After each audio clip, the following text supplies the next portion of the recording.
사랑이 대체 무엇일까? 살면서 한 번쯤, 아니, 어쩌면 정말 여러 번 스스로에게 던져봤을 질문이죠.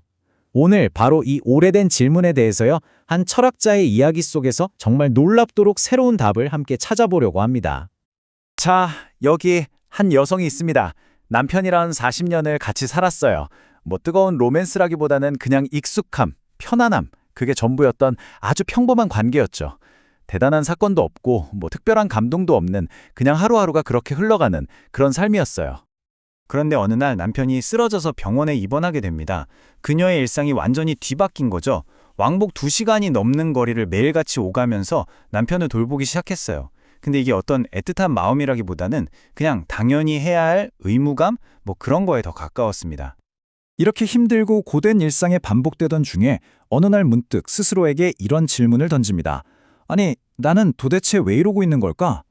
이게 그냥 단순한 푸념이 아니었어요. 40년이라는 시간의 무게, 그리고 자기 삶 전체를 관통하는 아주 근원적인 질문이었던 거죠. 바로 이 질문이 오늘 우리가 떠날 여정의 출발점입니다.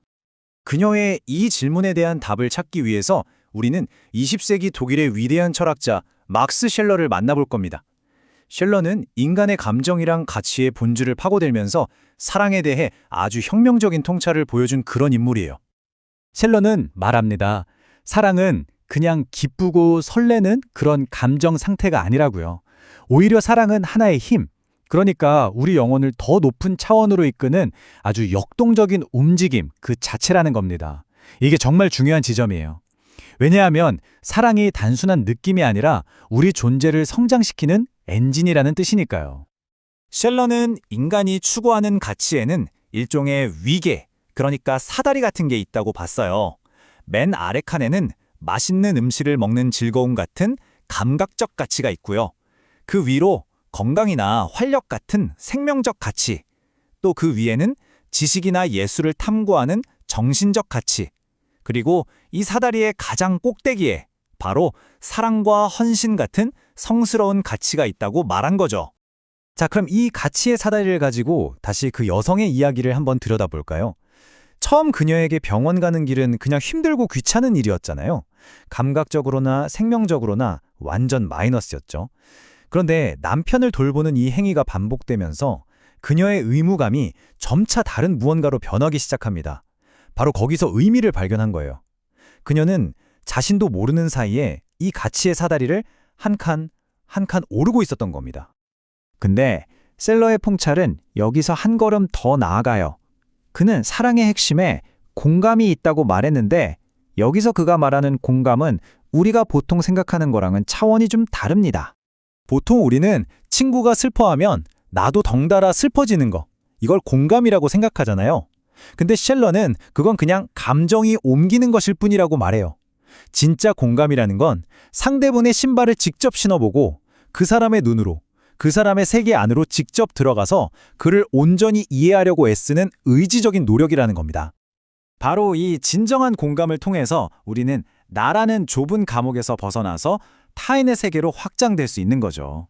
내 고통에만 갇혀있던 시야가 넓어지면서 타인의 아픔을 끌어안게 되고요. 이 과정을 통해서 우리는 비로소 한 뼘 더 성장하고 성숙해지는 겁니다. 사랑하면 내 자유가 구속되는 거 아니야? 이렇게 생각하는 분들 많죠? 누군가에게 헌신하는 게 꼭 내 삶을 잃어버리는 것처럼 느끼기도 하고요. 그런데 셜러는 정말 놀랍게도 정반대의 이야기를 합니다. 인간은 사랑을 통해서만 비로소 진정한 자유를 얻을 수 있다고요. 이 슬라이드를 보시면 그 의미가 딱 와닿으실 거예요. 우리는 흔히 자유를 무엇으로부터의 자유, 즉 어떤 제약도 없는 상태라고 생각하잖아요.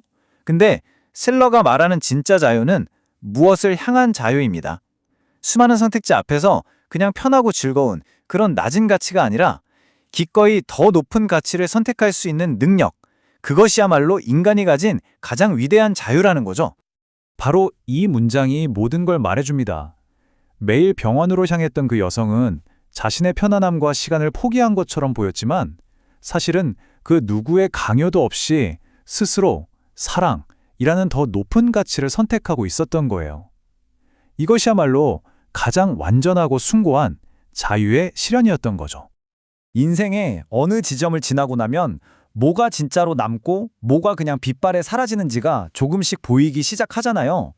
셸러의 철학은 바로 그 순간 우리에게 훨씬 더 깊은 울림으로 다가옵니다.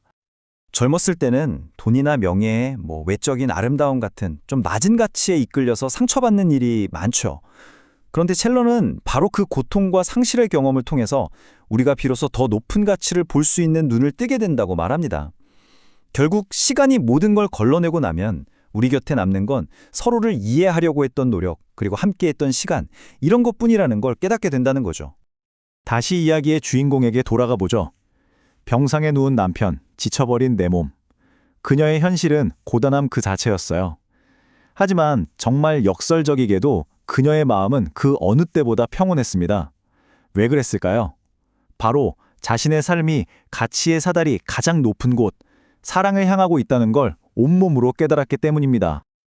자, 이제 셸러의 지혜를 착장에서 꺼내서 우리 각자의 삶으로 한번 가져와 볼 시간입니다.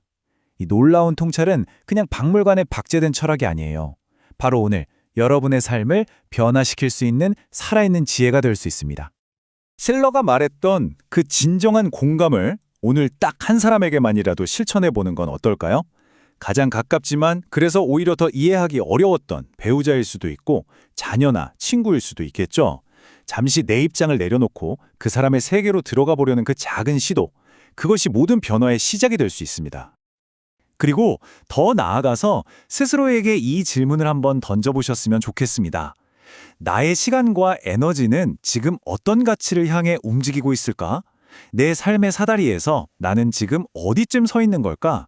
이 질문에 대한 정직한 답이 앞으로 여러분의 삶을 이끌어갈 가장 중요한 나침반이 되어줄 겁니다.